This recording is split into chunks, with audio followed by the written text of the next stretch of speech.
The champ is here. I got a bunch of hats on my thing. How's everybody doing, man? How you liking the hat? Dang, the hat is fresh, man. This girl at the gas station last night literally was like, is that your hair? She's seen me 100 times bald. She goes, is that your real hair? I was like, yeah. It's my real hair. I'm the coolest dude you've ever met in your entire life with this hair. Anyway, Bill Gates is rich and Ab-Soul is po. I rob his old ass from his head to toe. How do you like that one? God, I'm on all these hats. Got too many hats, got too many glasses. Guys, we got a lot of good news to get to. Good people. We got stories. We got hearts of gold and we got bright, bright futures, baby. And I am ready to share it with you. I'm leaving on a jet plane. Don't know if I'll be back again. But I'll see you later after my hiatus. Shout out to Mike, man. We miss you. Koska, bro. Check him out. SoundCloud. Here we go. Koska. What do we start with? So me and my brother, getting him into the gym, right? We stop at this health store right next to the gym. He's looking for some creatine, whatever. The guy in there, when I say he is the most helpful, nice guy, feeding us info, hyping us up, Dude, talk to some healthy lifestyle people. If you're not and you're interested in it, they want to share you the secrets, dude. They want you to join the little club, dude. Join the little cult. It's a great time, man. He's telling us, we'd be like, oh, what's this one about? He'd tell us the ingredients. He'd tell us when to take it. He'd be like, you know what? That one you're probably not even going to need. He's not even trying to oversell. Hey, I like this bar right here, this protein bar. That creatine's actually mixed with that. And then, you could take that after, or you got this over here. Just the nicest, coolest dude. Then he gave us some alkaline water for free. It was Thirsty Thursday, man. Don't tell me there's not good people out here. He took so much of his time. We bought so much stuff, dude, because we were so hyped. With just everything he was talking about. Everything he was about. He was juiced, too. He was jacked. Jacked huge. He didn't have to do that. He'd be like, man, y'all are new, man. Y'all figure it out, dude. I'm not talking to no beginner-ass losers. But he came through for us. Definitely going to stop back by his store. And his store is far away. That's how much a little good customer service will get you. I'm going to go out of my way to go see that man again, man. I'm going to go out of my way. We linked up like that, dude. I saw a little video on TikTok, right? This teacher had these little kids, right, coming up to the mirror and saying they'd look themselves in the mirror, these little ass kids, and they'd be like, one thing I like about myself is I'm smart. One thing I like about myself is I'm good at climbing. One thing I like about myself is my hairstyle, the way I look. Dude, they just were going ham on it. Building these kids up, man, the building blocks, dude. Little leapfrog, little, hey, get on my shoulders. I'll take us, we're in the deep end, you tippy-toeing. Let me get you this life raft. It was nuts, man. You could tell they were having a good time, kids. Like, one dude was like, one thing I like about myself is I can do anything that I want. Like, dude, they just, kids and old people get it. They just freaking naturally get it, dude. Kids are just happy. They want to play. They're creative, huge imaginations, very polite, like I just talked about. Old people, too. Dude, I drive by the streets all the time, right? When you're in a neighborhood and you're like, I don't really live in this neighborhood, but they're going to think I live in this neighborhood, so they might wave at me. Do I wave back? Do I even earn the wave? I didn't pay my HOA dues. Can I even make the wave? And I'm telling you, like middle-aged people, like me, younger, a little bit older, whatever, like 20s, 30s, 40s, they'll do a little half-hearted wave, look down. You can tell they're in a hurry. They're rushing to get home. They're like, let me just get my walk. Do it. Okay, walk's done. Now what I can vacuum. Okay, do it. Okay, now what? Now I got to do this, pay the tax. Do it. Okay. They don't even stop and enjoy it. They're just like, what's the next thing to do? These old people, man, they are going so slow. Just watching their dog, slow walking, looking around, hands on their hips, I don't know, scratching their head, licking their lips, who knows. And they just, They're just giving me a huge wave. This old lady gave me the biggest, most warm welcome. Put your hands together for Bagman Jones coming right down the center alleyway. And I'm not kidding. I wasn't in a great mood, and it boosted my spirits. I was too focused once again, playing this serious, playing house, playing Inspector Gadget, Mr. Operator, whatever that game is with the buzzer and the performance surge. I'm taking life way too serious a lot of the times. But you won't get kids. You will not catch kids or old people doing that, dude. They just get it. They're on a different wavelength. And I think we got a lot to learn, man. I want to sit down with a couple old people and just freaking pick their brain or just kind of watch them, study them. Anybody got any old people chained or locked up, and we can come by and we just do a study on them. Little test subjects, maybe I don't know. We'll work on that. Hopefully somebody gets that together. What else I see out there? Oh, here's a good one. I think, I'm going to have a bunch of my stories from Chicken Soup for the Soul. Definitely get the books. They're freaking amazing. They will put you in a good mood. And I learned that they tried to get this book published 28 times. There was all these success stories of people like, you fail. No, we don't want it. Rejection. We think your book's stupid. Like someone was like, dude, nobody's going to want to read this goody good book of all these short story, happy little go lucky, you know what I mean? Fruit Loop, you're out here, optimistic, who gives a damn shit about nothing, man. We all want to hate the world. They got rejected 28 times. And then finally, oh boy.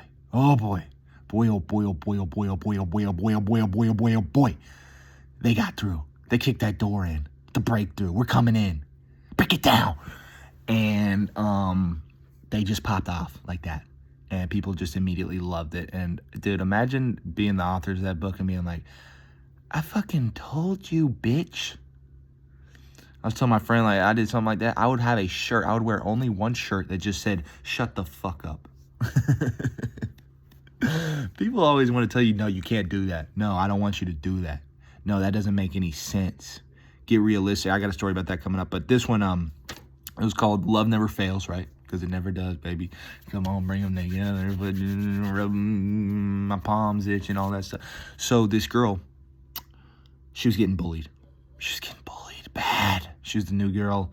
She was getting bullied by this bigger girl, Kids, they grow at different rates, right? So the big girl, she's stepping on the heel of her shoe, and I hate when people do that. She's doing that. I don't know. She's kicking rocks at her, throwing dirt on her, pushing her down, whatever.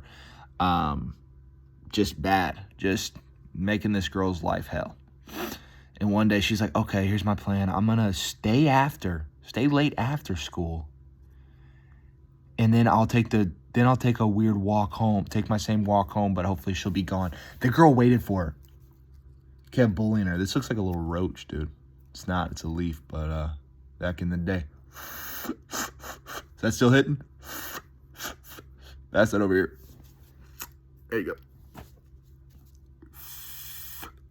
Bro, this shit's dead. What are you talking about? Anyway, so she's getting bullied. She takes a different way home, or she takes a long time to get home. Then she goes.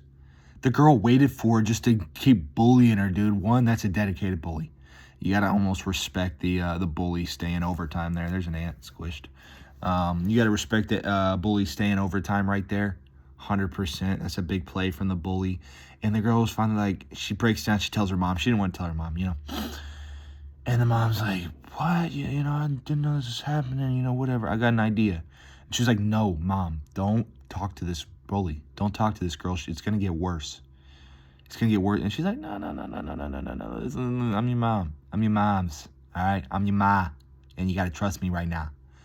She's like, okay, whatever. So they get there, and she takes her to school or whatever. And the bully's looking at her and her mom comes up to the bully, right? And goes, let's call her daughter Paige. I don't remember. She goes, hey, listen, Paige is really new to the school, and I need you to take care of her. I need someone to watch out for her. It's a big job. I'm really, I'm asking you. I really think you're the right person for the job. Please look after my daughter. We're new here. She doesn't know anybody. She's been upset. Like, please, thank you so much. And kiss this girl on the cheek and just like, razzed her up, dude. Razzle dazzle. And after that, they became good friends, and that girl started looking out for her. She needed a little bit of love, or maybe felt like the mom was, caring about her or noticed her, and it said from that day, that girl totally changed. It could be because the mom talked to her, but I think it's because she believed in her and gave her like a task and said like, you're the person for this job. I'm here for you. Like, thank you. I really appreciate it if you would do this for me. A little favor. Found a little bit of a purpose out there on the playground, dude. You ever found your purpose on a playground, baby? Let's go. I did when I used to run fucking trick plays with my buddy, running the double reverse pass special, and I'm going straight to the freaking end zone. Deep hit me over the shoulder, reeling about 10 catches, average about $150 every day out there. Whatever. I don't like talking about it, but at the same time, I like bringing it up anytime I can think about it. Another one classic here. I think we've probably mostly heard this quote. It's been a minute since I heard it, but I love this one when they go, somebody's moving into a new city and they ask people, hey, how are the people in this city? And they're like, oh, well, how are the people where you came from? And they're like, shitty, dishonest, thieves, aggressive, apathetic, just all this bad stuff. And they're like, oh, it's the same ahead. And then, different guy comes to the same guy and says, hey, how are people like in this city? And they're like, how were they where you were at? They were the greatest people, the most honest, hardworking, loving, caring, family-centric people. And they're like, oh, same ahead. What are you going to focus on? What are you going to see? Are you going to focus on the bad stuff? Because you're always going to get a mixed bag, baby. It's a mixed bag out there. And you can focus and magnify the positive or the bad. So you want to be that person that's like, man, I love where I'm at. I love these people. These people are great people out here. They got so many good qualities. Everyone's just, trying to take care of their loved ones. And they're so polite and, peaceful. And, I got faith and I trust in them. That's how I've been feeling lately. Every time I'm in the gym or in a crowd of people or in a park, and I look around and say, these are all really good people. They're all just doing their best. They're making it work. They're following the rules. They're being respectful, responsible, courteous. All that stuff, man. All that stuff. Okay, what else we got here? Real quick, this guy's talking about his dad committed suicide, and you know what he said? He literally, I don't know this guy, but he said the gym saved him. I didn't hear any more. I turned it up to, I think it was a short.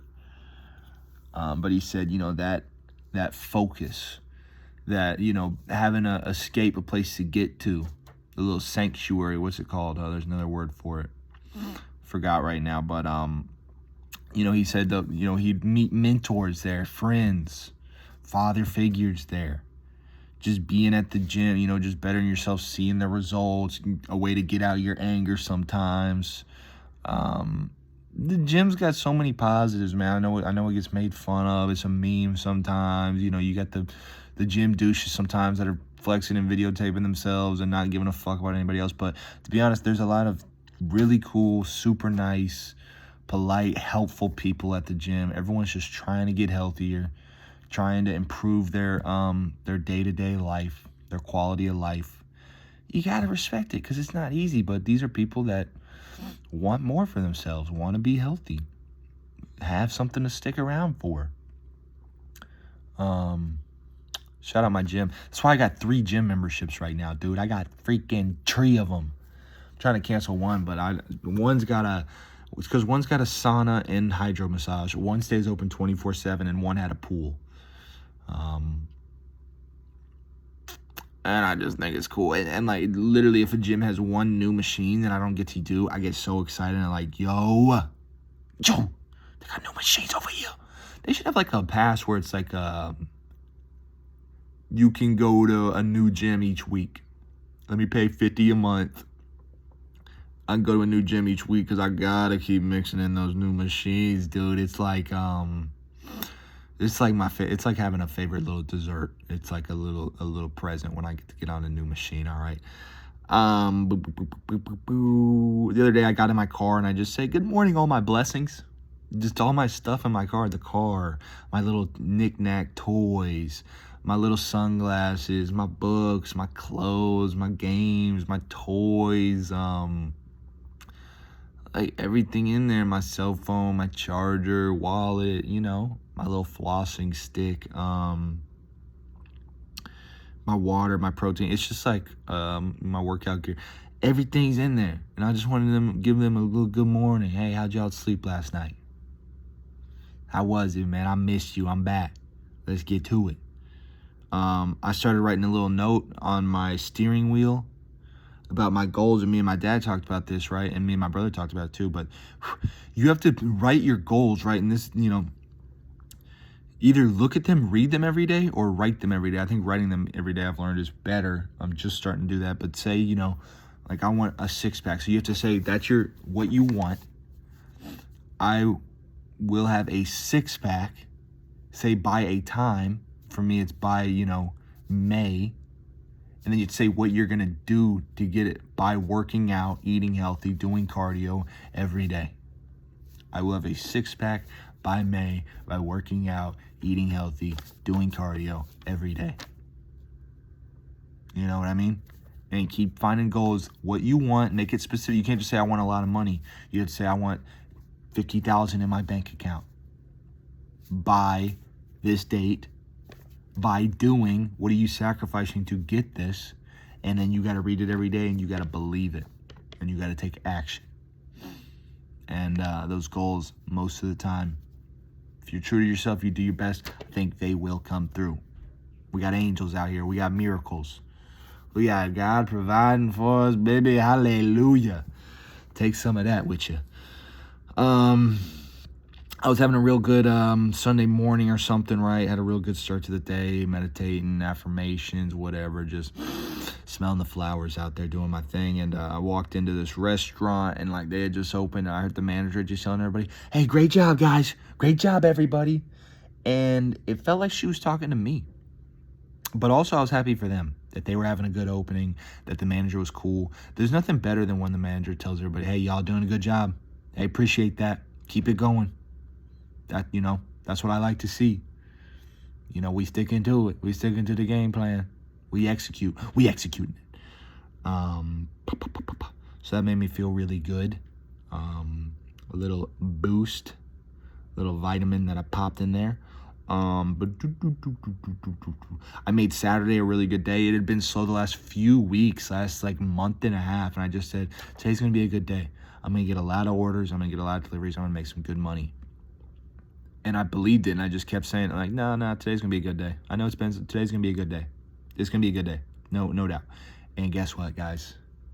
It was a good day. Good day. It was. We made way more than we had been making on Saturdays. We had fun. At the end of my day, I'm always like, hey, thank you for protecting me. Thanks for keeping me safe. Today was a great day. I got everything I wanted done. I had fun. Can't wait to rest again, do it again. If I'm blessed enough to get another one. We got a plan out here. Here goes another story. This is a good one, right? So in this school, they had the classes kind of divided. The smart kids, the dumb kids, right? And it usually happened to be the smart kids were the rich kids because they got money and their parents are available and they got resources, and the dumb kids are the poor kids because their parents aren't there, and they're probably they're not studying because they're looking for scraps of food to survive. So it's kind of unfair, but that's kind of how it was. So one girl somehow made her way from the dumb poor class to the rich smart class, but everyone made fun of her because she was poor. Which is really sad. Kids can also be vicious and malicious. Bunch of savages. But anyway, so it came time for Secret Santa. And they all drew each other's names or whatever. And people were kind of wondering aloud, what's that damn poor kid gonna get us? Right? worried about it, but it came time, and the girl that was writing the story, she was like, you know, I never was mean to this girl, but I also never hung out and talked to her as much as I wanted to. But I kind of always thought that we had some stuff in common, and I wish we would have been tighter or better friends. I don't know why I didn't. But anyway, it turns out that poor girl got the girl writing it, right? And it came time for Secret Santa, and she opened up her present, and it was a handmade wallet. Like a really cool, they didn't have much money, but like her and her parents were like gifted, like with their hands at like making things. And she thought it was so cool. And she just looked at her and just smiled and, you know, said, thank you, whatever, right? Fast forward like 15 years later, you know, she thought about it every time, so often or whatever, but she's like going through old stuff. She finds that wall and she looks at it, she opens it up. Apparently inside it had a little note that said, to my best friend. And the girl felt so bad. She's like, wow, this girl actually looked at me like that, and I didn't talk to her enough. And I, you know, we could have been best friends. And why didn't I? And I felt bad. You know, I was nice to her. I didn't laugh at her. But how crazy that the 15 years later actually look in and found this little note that was tucked in there, and it said, to my best friend. It's kind of sad, man, but kind of happy.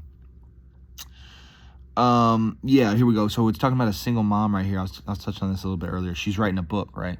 But she needs to be going to school. She needs to be getting a job. She's got all these kids to feed. I don't know if I think the dad died. Like, things are getting, yeah, he died. Sorry, man, I gotta pick my nose a little bit. Things are getting a little bit rough. And, this thing is so itchy. So warm, though. Like, I found it on the ground just like this, right? It looked like it was like a raccoon, or like a porcupine. I don't know. Like, when I went to pick it up, I was 50-50. Like, is this an animal? Am I about to touch a dead animal? Is that some giant squirrel? I don't know. So, we put it on the head. Hyped about it. Been wearing it everywhere since. Anyway, so this is a single mom, right? But your husband, before he died, he's always like, you know, I can't wait. You're going to write that book. You're going to be famous. I can tell, not famous, but it's going to be a bestseller. Like, you're really talented. She kind of gave up for it on a while, but then she was like, no, I'm writing this book. But this is where the people come in, and they basically said, look, you're by yourself now. You don't have all these options and stuff. Like, you need to, what did they say? Here it goes. Risk less and settle more. And that's just terrible advice to give somebody. Like, if they got dreams, they're chasing them. They're big dreams. Do not tell them to risk less and settle more. You're literally telling them to give up on their dreams. Like, what the hell is that? Would you want anyone to tell you that? Like, I don't care if things get dire, man. You got to believe in miracles. You got to believe that things can happen, that people are talented, gifts, that they have intuition, they know where they're going. Risk less and settle more. I'd hate if somebody told me that. And people have told me that. And that's when you got to have that strong inner willpower to say no. But you have to be knowing that you got to give all your time to it. You got to know you're doing your absolute best. You're taking action. You're always thinking about it. You're making it. You can't say, you know, I want to be the best stand-up comedian and, work on comedy once every 6 months. Then yeah, it's probably not going to work. But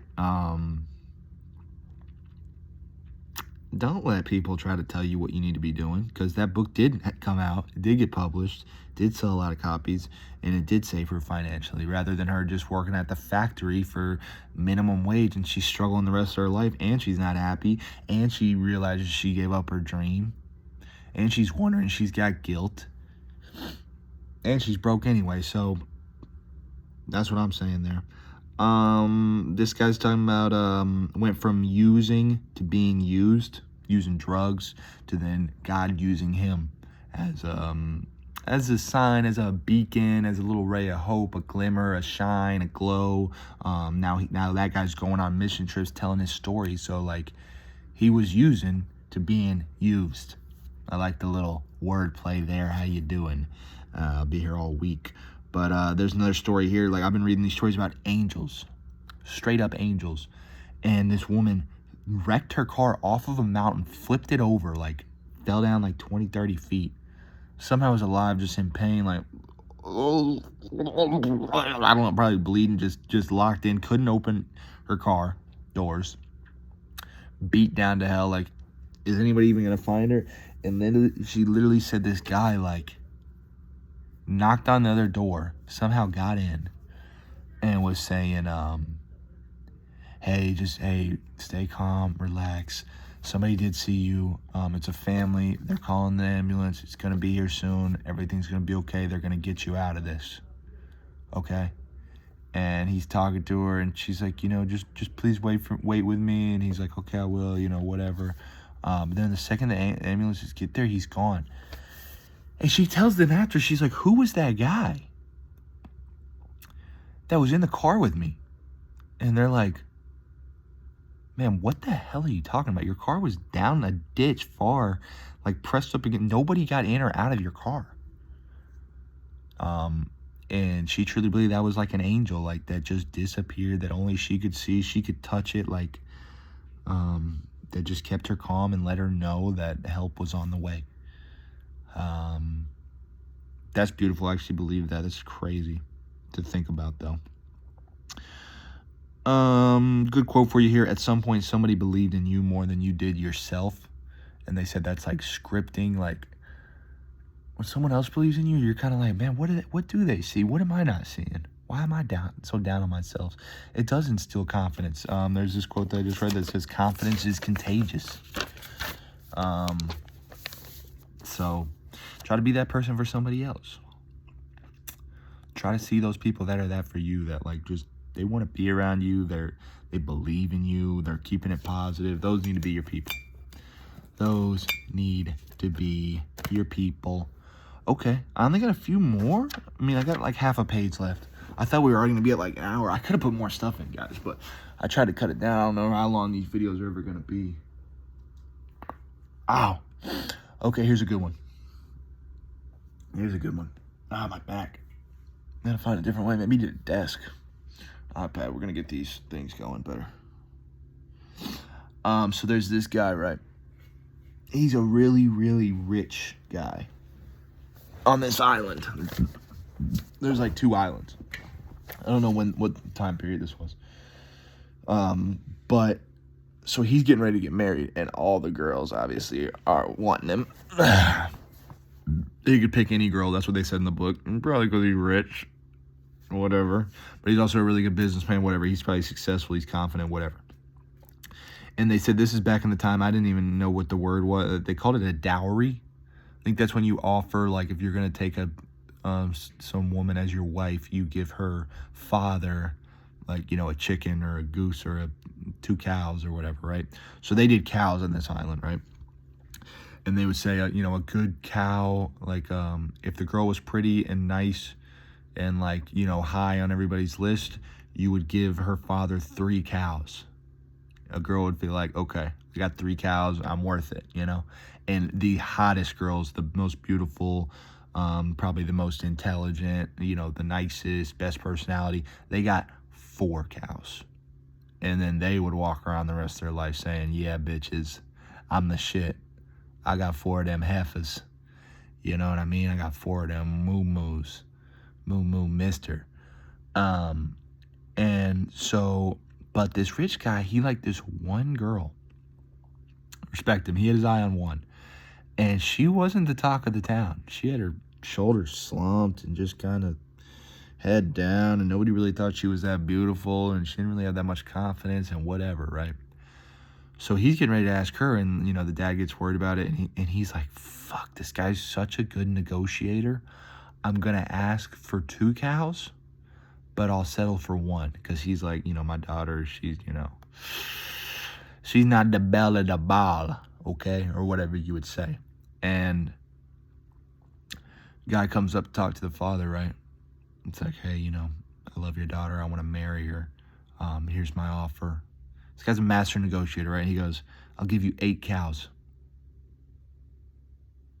I'll give you 8 cows, boy. Saddle them up. And the guy's obviously like, oh my God, yeah, 100%. What?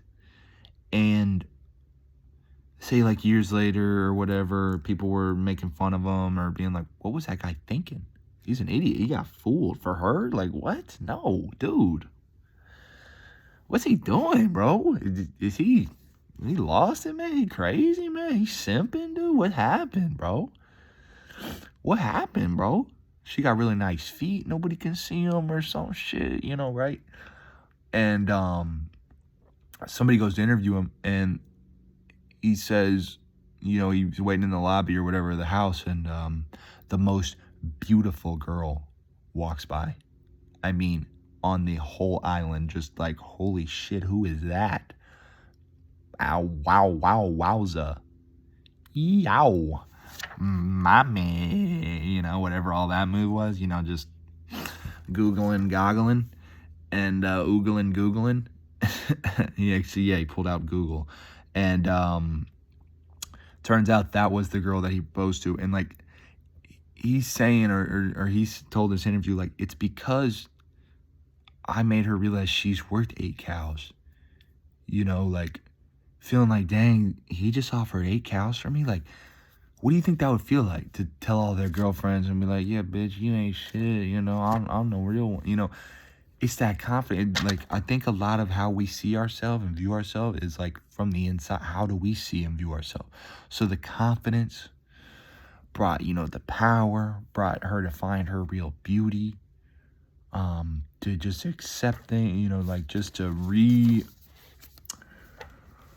reanalyze herself, renegotiate. I don't know, but it did make sense. So yeah, man, if you got that girl, you hype her up, dude. If you got that guy, you hype him up, man.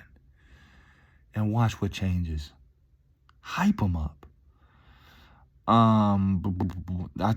This is a crazy one too. This guy, it's around Christmas time at the airport. Everything's getting delayed, whatever. People don't know where they're going. This is before cell phones. People are lost. They just want to see their families. Flights are delayed. They're trying to miss connectors. They're at new places. They don't know where they are, right? There's this one guy running around saying, hey, what do you need? Hey, let me help you. Okay, you need to go here? Okay, I'm going to send a message to him. All right, you hurry up. Go ahead. Hey, what do you need? You looking for your luggage? Okay, let's go find it. Okay, boom. Okay, what do you need? You can't find the bath? Oh, you looking for a snack? Okay, look, I packed some sandwiches. Here you go. And he's going around helping everybody. And this person goes up and he's like, hey, what are you doing? Do you work here? And he's like, no, I take my 2-week vacation from work to come to the airport to help people on the holidays. And he goes, that's my gift. Think about that again. This guy gets his 2 weeks off of work. He goes to the airport to help people, and that is his gift.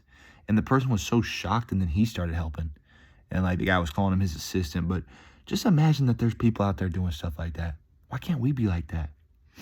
I want to get to that point. You're just running around wanting to help out a little bit. Just anonymously. You're not searching for any credit. You're not making a scene about it. Someone just noticed you and you're like, yeah, you know, this is what I'm doing. This is what I like doing. People that, you know, donate their salary once they don't need it anymore. Shit like that. Like, just some people have such a capacity for such generosity and charity. It's honestly amazing that you got to keep that little bit of flicker of hope lit, even if you're down and dirty right now, dude. Down and beaten. You got to keep that front porch light on.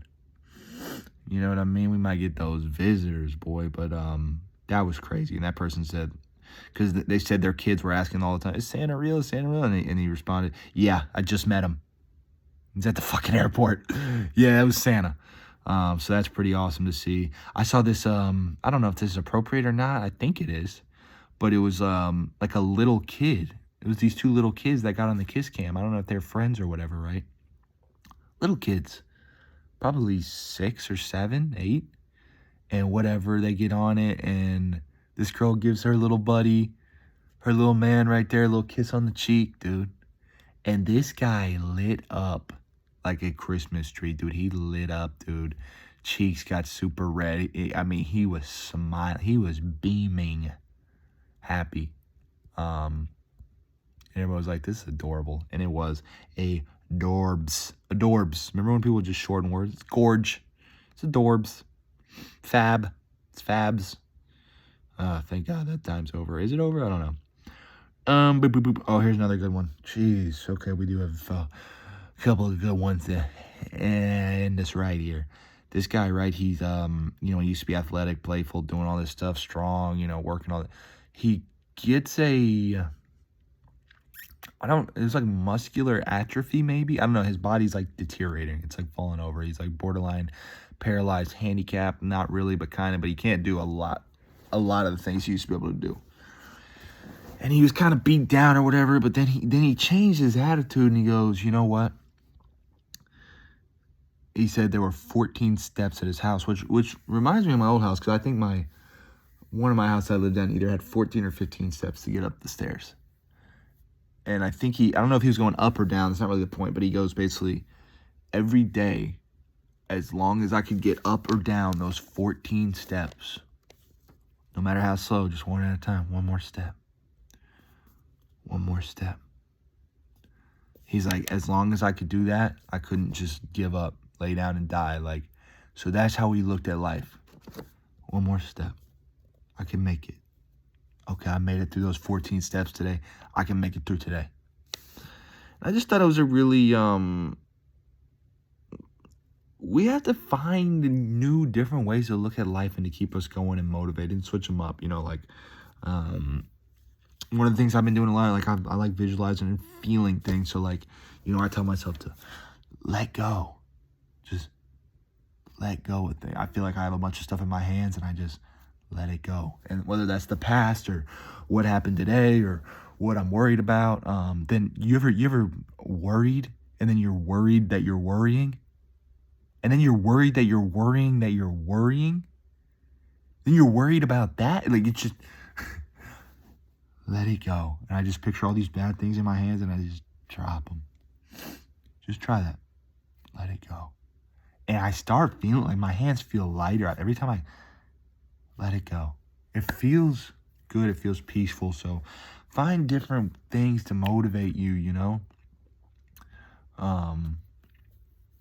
They'll create it. You can be fun ways. They can be inspirational. They can be, I'm going to keep going. Write down little phrases. Switch them up, Don't let anything get stale on you.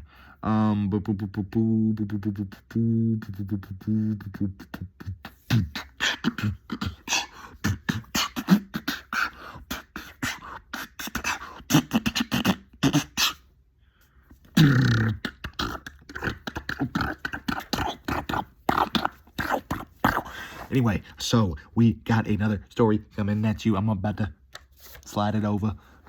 This person, right, their car was just done, beat down, shot, over, finito. It was like a 20-year-old car, and they're like, fuck, we need a new car. They heard about this car that they wanted on sale for $7,000 doll hairs, and the husband tells the wife, tell him we'll buy it. And she goes, what do you mean? We have zero money. He goes, just tell him we'll buy it. I don't know how yet, but I know we will. I don't know how yet, but I know we will. That is the definition of faith. They said both these people were strong in their faith. I don't know. That's how you guys start thinking about life. I don't know how always things will happen, because things happen in mysterious, crazy ways, always not according to plan. But I know things will happen. Things will take care of themselves. Things will work out. You got to go through life kind of like that. I don't know how, but I know it will. That is the definition of faith, and faith is a powerful tool. Okay? And guess what happened? A couple days later, she gets this call. She was working for this company. Company was going down, whatever. She had a couple of missed paychecks. She was like, whatever. I love it here. I love the work that we're doing, but I am going to have to leave to actually make a steady paycheck. It's no big deal. So this person calls. She hadn't heard from in years and years and years. And they go, hey, we just got a big grant, and the first thing we want to do is pay off old debts. And, you were owed a few paychecks. You did all that work. We didn't pay you. We never forgot about it. Here you go. And she goes, I already knew what the amount was. 7,000 fucking smackaroos, dude. How you doing? I don't know how, but I know it will. You would have never guessed that. Oh, my old company's gonna call and they owed me money. Like, she had forgotten about that. You take your L's and you cut your losses, and you're like, I'm never getting that. But you know, I was doing work that I like, you know, but I just had to move on. And sorry, the company wasn't doing good, but boom.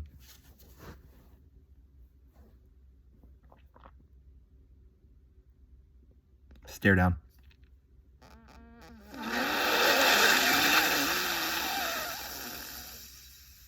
Bang. Okay, what do we got here? Not too much more.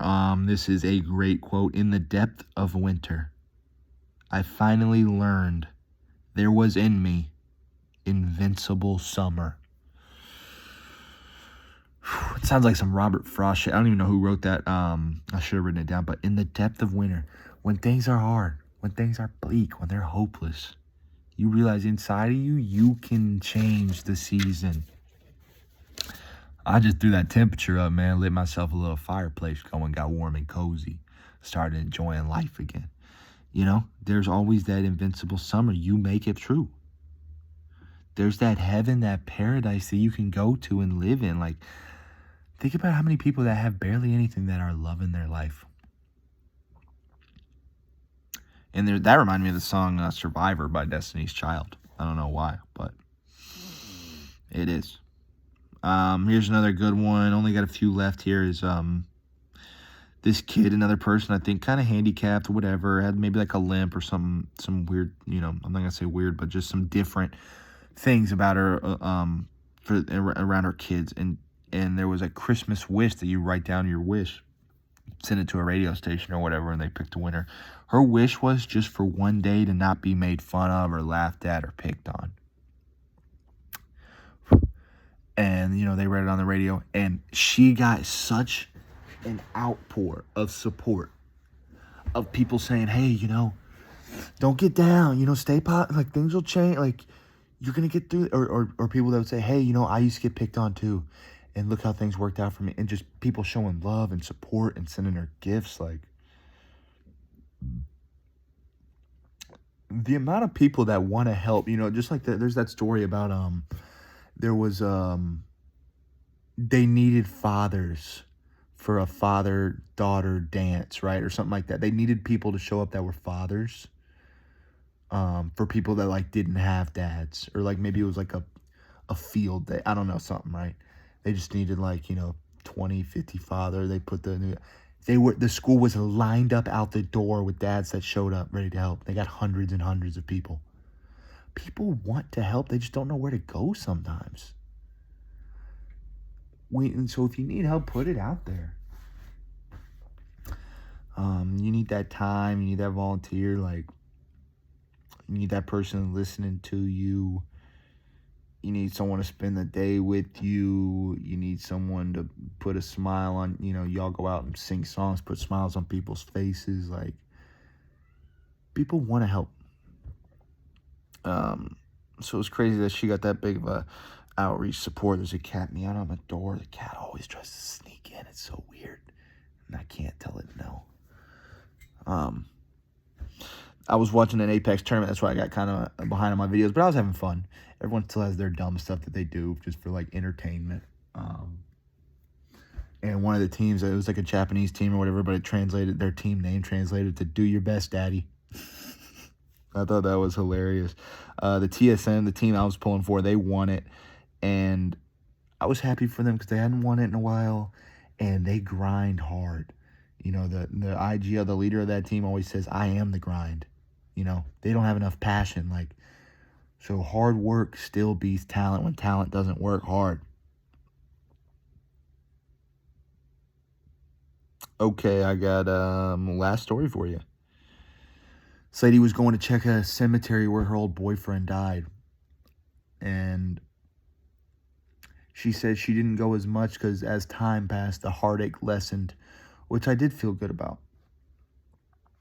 As time passed, she didn't feel the need to go as much. You know, it is sad, but you do move on with your life and you start accepting things and still learn to be happy again, and it's okay. Like, you still love that person, but you can't just get caught up in that sadness forever. So she's going and she's looking at him and kind of getting sad and seeing the tombstone or whatever, and then a sprinkler just hits her right in the face. She looks up and she's like, she can't figure out where it came from. Like, there's one sprinkler, but there's way far away. And so she kind of forgets it, goes back to it, starts feeling sad again. The sprinkler hits her in her face again. And then she laughs and she's like, he always had a funny sense of humor.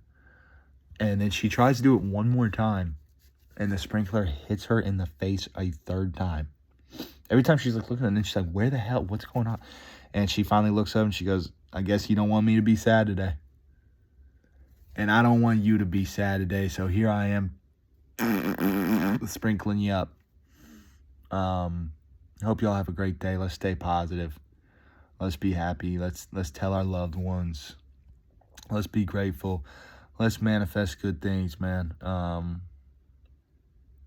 Make somebody's day out there. That's all I got. That's all the positivity I got for you. Could have done more. Didn't know how long the video was going to go. Could have easily went more, but I'm about to have a great day. We're going to celebrate my friend's birthday. He wants to go golfing. We're going to do a little bit of chipping and putting, maybe a driving range. Then he wants to do a Korean barbecue buffet. But do that. Try not to get crazy on the eating. Go work out at one of my 3 gyms. Hit a sauna. Hit a lot of cardio. It's going to be a great freaking day. It's going to be a great freaking day. Get to see my buddy. Hope y'all chilling out there. That's all I got to say, man. Look at the bright side of things. Focus on that. I love y'all.